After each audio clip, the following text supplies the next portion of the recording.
मन में बैठ जाओ, अब लौट के न जाना, ए मीत अपना रिश्ता सदियों से है पुराना। आत्मा परमात्मा से कह रही है, अरदास लगा रही है कि सत्य ने आके मुझे सत्य से जोड़ दिया है।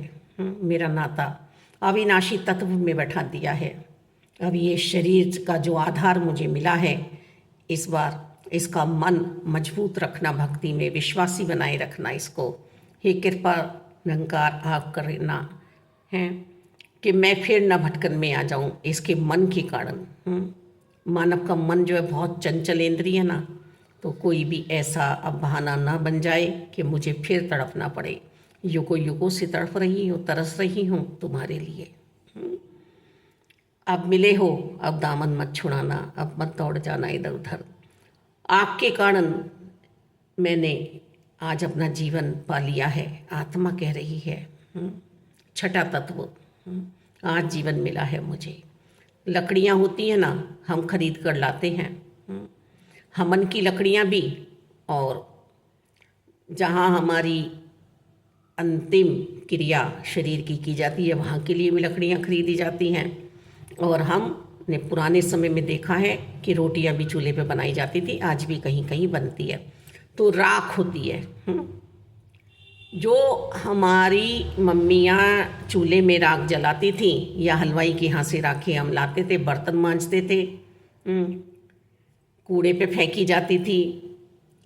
पहले टाइम में हम अपना मल मूत्र भी त्याग करते थे, जाके खेतों में वहाँ डाली जाती थी वो राख।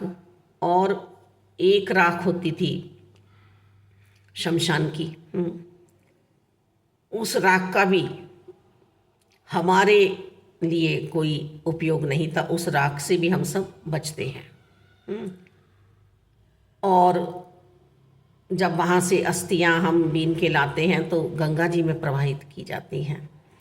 पर हम राख उठा के नहीं लाते हैं उन लकड़ियों की, चाहे वो चंदन की ही क्यों ना हो, उसमें से भी अस्थियाँ उठा कर लाते हैं।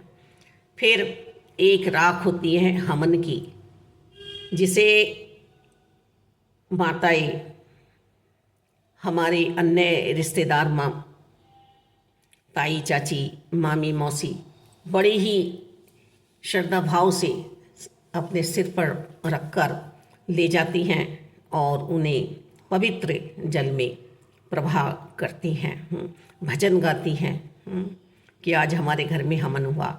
तो आज आत्मा ने हवन किया है, आज आत्मा रूपी लकड़ी ने हवन में आहुति दी है, जली है।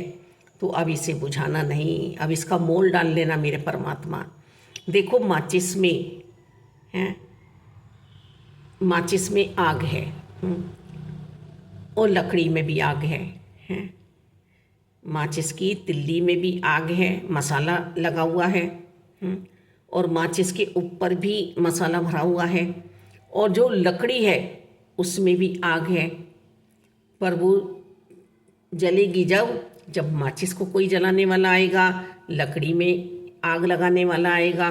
तो ऐसे ही मैं चल रही हूँ छठे तत्व के कारण ही, पर जब आग लगाने वाला, उसे ज्योत को जलाने वाला, जगाने वाला आया, तब बात बनी मेरी। तो ये सद्गुरु जी हैं, और इस सद्गुरु जी को कभी भी नहीं भूलना है, नहीं बिसाड़ना है, अपने जीवन का मोल डालना है।